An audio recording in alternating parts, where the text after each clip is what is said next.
In this edition, Alaska, and work gets underway on the world's most luxurious log cabin, a princess property in grizzly bear country. And grizzly bears can run up to 30 or 40 miles an hour. So my line I tell everyone is, you run, you lose. Drinks and drugs, a topical warning. Exercise enthusiasts, healthy bodies, or physical jerks. Peter Motion in the hot seat answers questions live by satellite. And 6 bar staff on the rocks. Cheers! We'll keep them on ice until later. Hello and welcome to the latest edition of the programme. As always, lots has been happening in the growing world of P&O, so let's start straight away with some really exciting news. Have you ever had a bright idea about how you could improve things?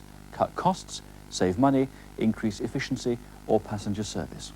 Well, the chances are you've done nothing about it because you thought no one would be interested, no one would listen. Well, that's all changed. For a start, we're here, we're interested, and we'll certainly listen if you think you've got a brainwave.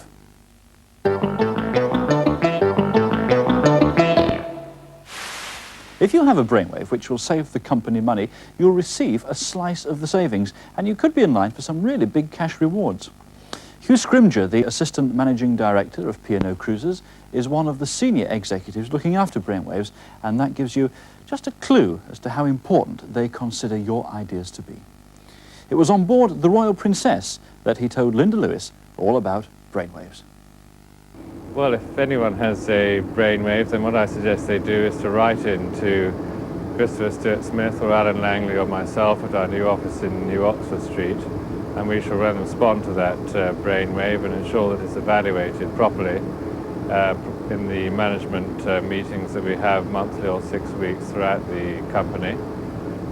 And then if the brainwave is adopted, then we'll let the individuals know. And who can join in? Anyone who's working in the ships or in the offices can join in. I hope they will do so. Now, I guess obviously you're looking for improvements in performance, increased profits and so on.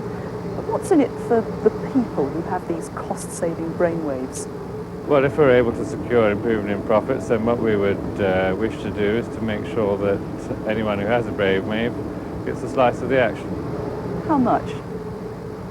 I would hope that the sorts of improvements we could make would enable individuals to earn, on average, between £100 and, say, £3,000 for a good brainwave that's produced. That's big money. Big money, yes. But what about if, say, someone comes up with a real gem of a brainwave which saves the company a great deal of money?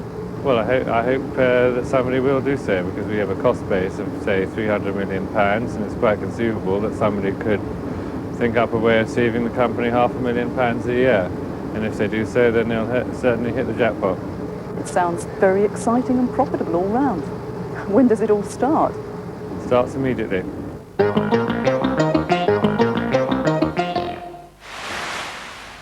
Well, there you are. As he says, it is happening now. Instant reward for good cost-cutting ideas. So don't waste any time. Let us have your brainwaves. Now, everyone should have received one of these. And on the back, there's a form for you to set out your brainwave. Now, send it either to Christopher Stewart Smith, Alan Langley, or Hugh Scrimger at the new London offices, or if you prefer, you can send it to me. The addresses are on that leaflet. Now, one of the big growth areas in the cruise industry is Alaska. Princess Cruises alone has 4 ships up there, and there's stiff competition from other lines. Now, Princess Tours, part of Princess Cruises, is planning to expand by entering the hotel business. A new hotel is to be built 250 miles north of Anchorage, right on the doorstep of the Denali National Park. Now, that's a 6 million acre conservation area that's bigger than Massachusetts, or for UK viewers, it's more than 1,000 square miles larger than Wales, and that's pretty big.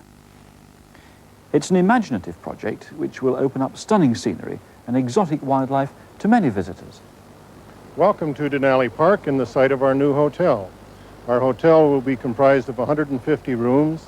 The buildings will be constructed with a log siding on the outside and log siding on one room in the room to give you a very rustic Alaskan appearance. Now, it's far from a hotel at the moment, isn't it, Jerry? Yes. Right now, it's just a hole in the ground. We've excavated down to the location where the foundations will be, and at the present time we're putting in crushed gravel and compacting it with water to the specifications needed to put the foundations in. We have about 125 days of actual good weather, and what our plans are would be to get the buildings closed in so that we can work on them in the winter using temporary heat. And how long is it going to take to complete the hotel?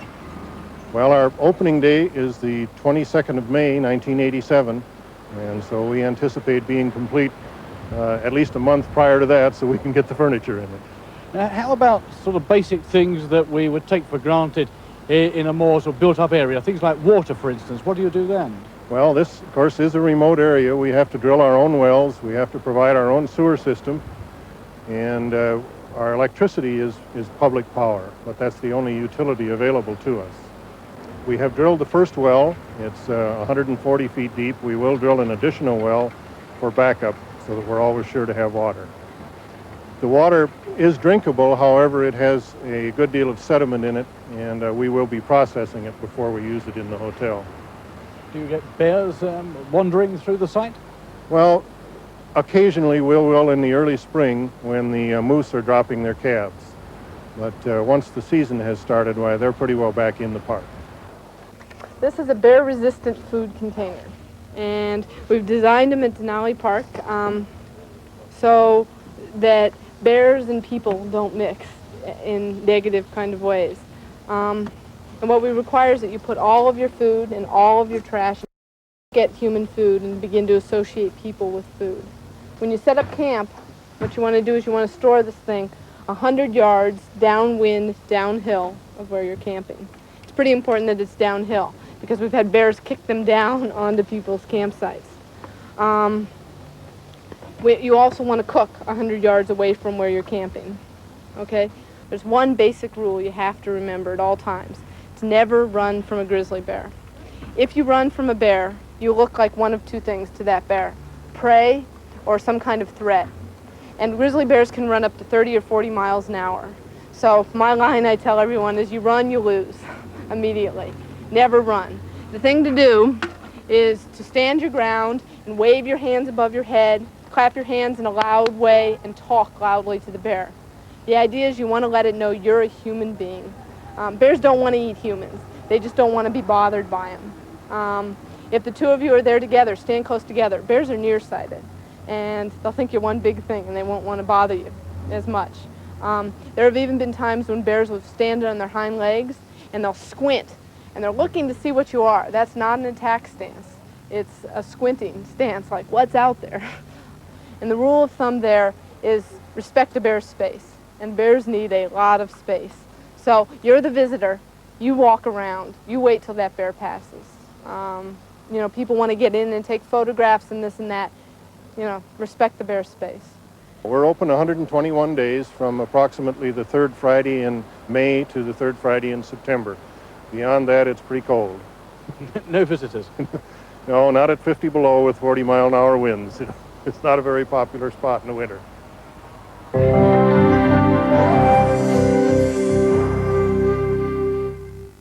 Some passengers and crew on Canberra, cruising in the Mediterranean, have been hit by a bug.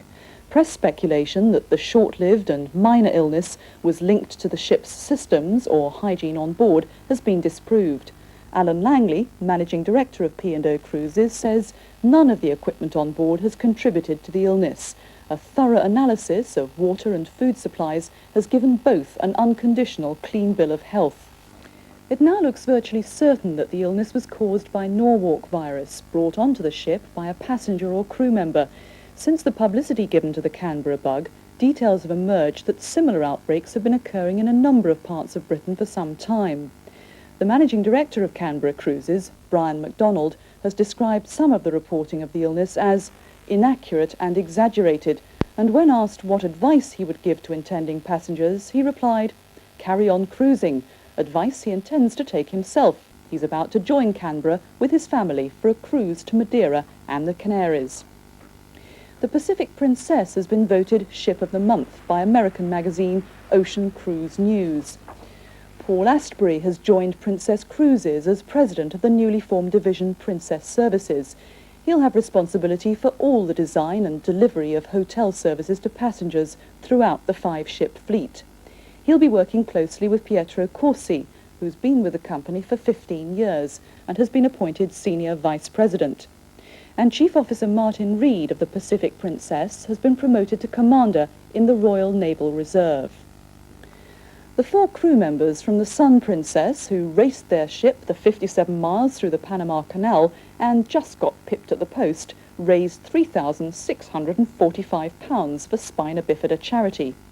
Frank Taylor, one of the runners, handed over the cheque to Jane Bryce, appeals organiser of the charity, at an informal ceremony in London. The Sea Princess is supporting Yacht Aid, a sailboat race between Gibraltar, the North African coast and back. She'll be in Gibraltar when the race starts, and money raised will go to the African Famine Relief Fund. In fact, the Sea Princess goes in for a major refit in November, and to give tendering shipyards an example of the quality of workmanship required, one cabin was recently converted to the new style. Paul Heine took a preview. This is one of the Sea Princess's existing cabins. Glorious woodwork, but it feels rather small and dark and dated. And this is the same cabin, but restyled. Now, notice the new beds. Well, actually, they're the old beds, but cut down and recovered. The curtains, they've gone, and the furnishings are coordinated. And the woodwork, which you couldn't afford to build into a cruise ship today, that's been given a thorough clean and been lightened. There are new units in the bathroom with special emphasis on convenience and ease of cleaning. The Island Princess has been chartered for the America's Cup series being held off Fremantle in Australia. The ship will give passengers and crew a grandstand view of the spectacular yacht races, which start in January next year. And finally, a contractor who fell overboard from Canberra, which was travelling at 23 knots, has been described as the luckiest man alive. It happened off the coast of Algeria when, at 1:30 in the morning, the cry of "man overboard" went up from the decks of the ship. A marker buoy was dropped and Captain Ian Gibb turned the ship through 180 degrees to return to the spot where the man was last seen. After a search using the ship's boats and powerful floodlights, faint cries were heard, and 7 minutes later, amid loud cheers, the man was plucked from the sea. Canberra's captain, Ian Gibb, says he survived a fall of 35 feet from the bow of a ship travelling at 23 knots, spent more than an hour in the sea with no life jacket, and was rescued in the dark. He's one of the luckiest men alive. Alan Langley, managing director of P&O Cruises, sent a telex to the captain and ship's company, congratulating them on their seamanship. Thank you very much, Linda. I dare say the man involved offered his heartfelt congratulations too. Very lucky man indeed. Now, P&O Lines is the ship management division of the company. It's based in Southampton, and one department that has been especially busy lately has been the medical unit. They've been trying to track down that Canberra bug. The unit supports all the surgeons and nursing staff on the ships and maintains all the medical records. Well, we made an appointment and went along. It looks remarkably like a doctor's surgery, which is hardly surprising because that's just what it is. Staff medicals are carried out here, pills and medicines dispensed, and a keen eye is kept on statutory public health requirements.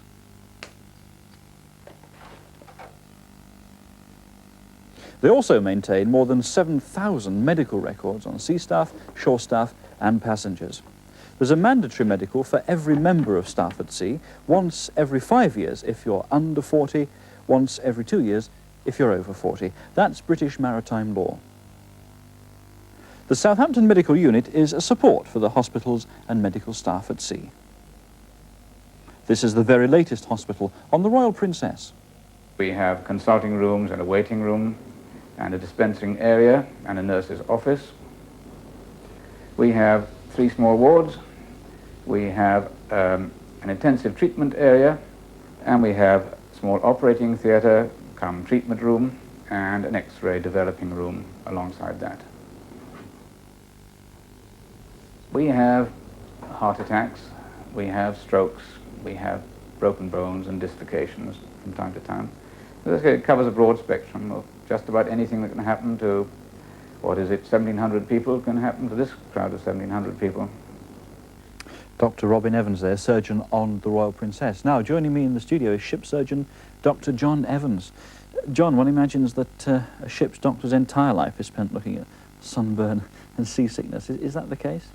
It's not the case, Paul. It certainly is a popular misconception that our life is spent treating cases of seasickness, the odd cold, and fighting off amorous females. But I'm sure that my colleagues at sea would agree with me when I say it certainly is a steady old job, and we can be very busy indeed at times. Now, the passengers, I'm sure, imagine you're there solely for their benefit, but you are there to look after the crew as well. That's true. My duties are split three ways. In the first place, I obviously have to look after the passengers. Secondly, I'm responsible for the health and welfare of the crew. And my third job is to be responsible for the levels of hygiene, which we have to maintain on all our ships. Now, a cruise liner is a wonderful place on which to enjoy a drink, and I dare say you come across those who've enjoyed rather too many. Is drink a problem? Not for me personally, I hope. Yes, we do have a problem with drink. It's been with us ever since ships sail the high seas, and I'm sorry to say it probably will go on being a problem. We in the medical department at P&O are very conscious of the problem. We've done our best to find our problem children amongst especially the crew. We have an ongoing program of total surveillance of these people, where they are seen while they're on leave. They're seen regularly by the ship's doctor while they're aboard in an attempt to hopefully wean them off the demon drink totally. But if we can't do that, to make sure that they're not abusing themselves either physically or mentally by drinking too much indeed. This ongoing program, which has been going now for 2 or 3 years, I'm pleased to say has been fairly successful, that we've managed to wean off a fair number of the so-called hard drinkers, totally that is, and the others we've managed to drag back from high levels of alcoholic consumption. One of the nice things that aboard several of our ships now, we do in fact have quite active groups of the Alcoholics Anonymous Association, and they're also helping obviously to monitor the alcohol situation on board. The other temptation, of course, is drugs, because the ships are cruising in areas where drugs can be more easily obtained, and so the temptation is greater. Now, what are you doing about the drug problem? We are doing everything possible and everything that needs to be done. There's no point in denying that there has been the odd case where a crew member has been involved with drugs aboard our ships. Fortunately few. I think everybody needs to be totally aware of the company's policy and also the medical department's policy, and that is there shall be no drugs aboard our ships. We've put our position quite clear. If anybody is involved in drugs in whatever manner, there is no court of appeal. They will be dismissed from the ship and will be on their proverbial bike from the next port of call. So let's be absolutely clear, the consequences of handling or taking drugs on board is instant dismissal. Now, you're not only treating the sick and mopping the fevered brow, but I mean, you're taking a positive attitude towards crew health, aren't you? Absolutely. Like medicine ashore, we tend to move from the curative side to the preventive side of medicine. We have an ongoing program of physical fitness instructions for the crew. We have a qualified physical and training instructor, Mr. Norman Brown, who travels on our ships quite regularly to instruct our crew members. They have an area in the crew quarters where they work out and go jogging. We have a regular program where crew members are lectured on certain hygiene matters, on the dangers of drinking too much, the dangers of smoking too much, and not to go ashore in the wrong places and do things which they shouldn't do. As far as the passengers are concerned as well, we encourage them to be physically fit, possibly work off a few of those extra pounds that they've accumulated during their cruise. We have gymnasiums for the passengers, on many of our ships qualified instructors just to look after them, and all ships now have full jogging tracks where people go pounding around the decks from dawn to dusk. How did the crews react when you said, come on lads, let's have a bit of jogging? I mean, did they take to it easily? It's the age-old problem, Paul, in that the people who are keen on being fit were the first up there. Our problem, as ever, are the lads who are sitting down below having a cold beer and who are possibly 10-pound overweight and don't want to go up on the physical exercise jerk division because they know very well it's going to hurt for the first few weeks.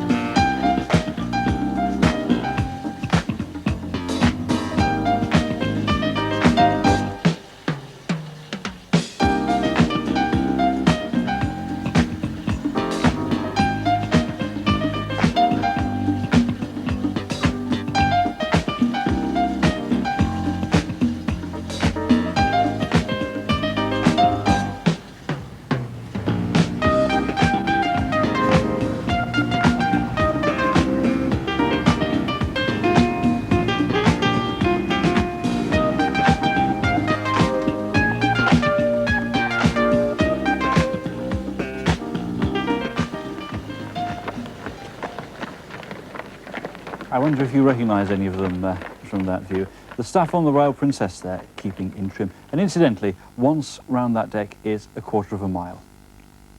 Now, with all the changes going on, naturally there are many questions being asked. A good number of rumours are buzzing around, and there's confusion about what is fact and what is fiction. Well, to put the record straight and to answer some of your questions, we've invited into the studio the managing... Thank you for joining us. Now, P&O Lines is a large and very important division, employing people from captains to coxswains, from surgeons to shore staff. The division is based in Southampton, where recently 26 people were made redundant, so it will be surprising if that topic doesn't crop up. Now, to put the questions, with us we have Tom Hampton, Fleet Personnel Officer based in Southampton, Sally Children, an Assistant Purser from the Sun Princess, and live by satellite we hope to hear from the Pacific Princess, and she's in the Pacific berth off Vancouver. But the first question comes from you, Sally. With the formation of Princess Services in Los Angeles, will this mean that the purser's officers are brought in line with the other hotel staff and would be offered PSI contracts? No, the purser officers will continue to be employed by P&O Lines, but they will be managed by the Princess Services Company in Los Angeles. So employed by P&O Lines, managed by Princess Services, which is really what happens at the moment. Their functional reporting is to the Vice President Hotel Services out there. Does that answer your question, Sally? Yes, it does. Okay, good. Let's go now live by satellite to the Pacific Princess. She is berthed in Vancouver. And let's join Captain Mike Bradford. Captain, hello to you.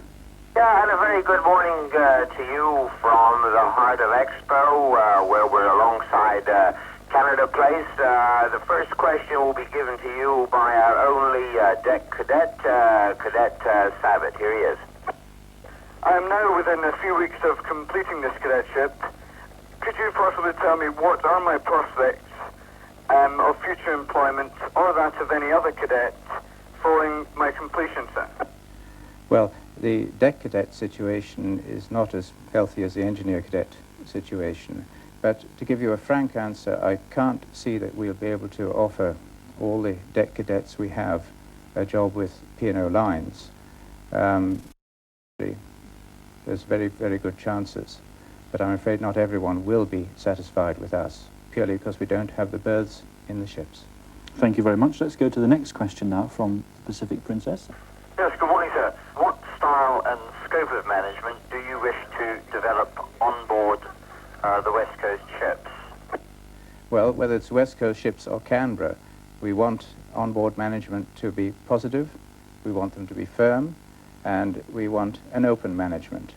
I think we want to have more accountability on the ships. We'll be working on that. Now P&O Lines is responsible for the areas with the deck and engine, and of course there's a lot of expenditure, certainly in the engineering department, and we'll be putting, I hope, more responsibility onto the ships. Well, that completes our questions in the time allotted this morning from the Pacific Princess. May I say how very nice it's been for us to be in the program, and from the heart of Expo, I bid you a very good afternoon and a very good morning from us. Now, back to the studio. We have with us Tom Hampton, a Fleet Personnel Officer based in Southampton. Your question, Tom. Yes, in view of the recent redundancy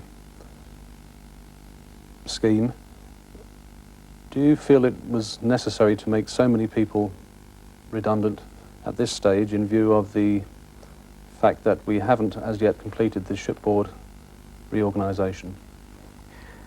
I think it was right to make everyone redundant at the same time. The PSI hump, as I call it, will gradually decrease, and we have, of course, got to get into 2 floors of Duke's Keep very shortly. So, like all these things, it's better to make up your mind what you want to do and then do it.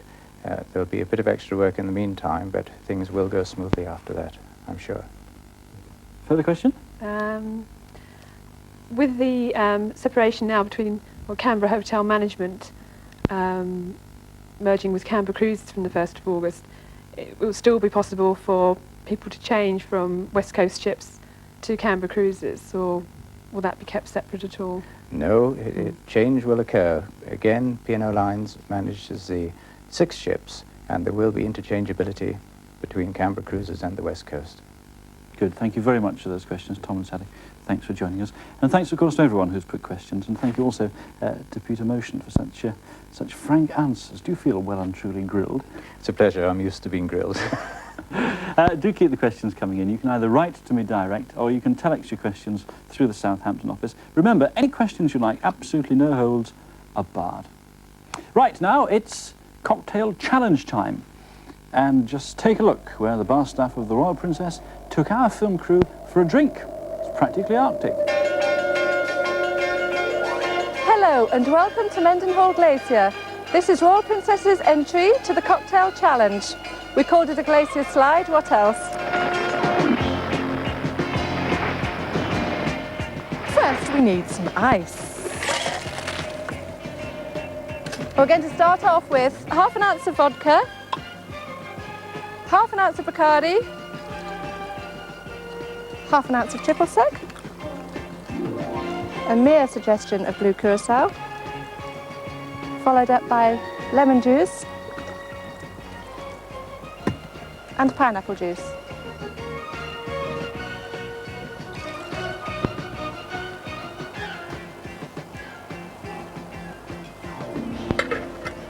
And then we'll give it a good shake. And strain it into a 6-ounce cocktail glass. And then dress it with a slice of lemon and a green cherry. And here we have it, Glacier Slide, nothing quite like it.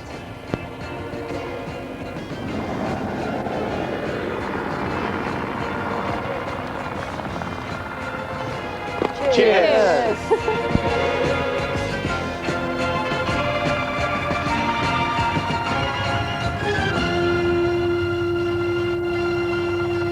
I think it's all getting a bit out of hand. All we wanted was a drink, not a polar expedition. I'm already getting a bit nervous about next month's entry.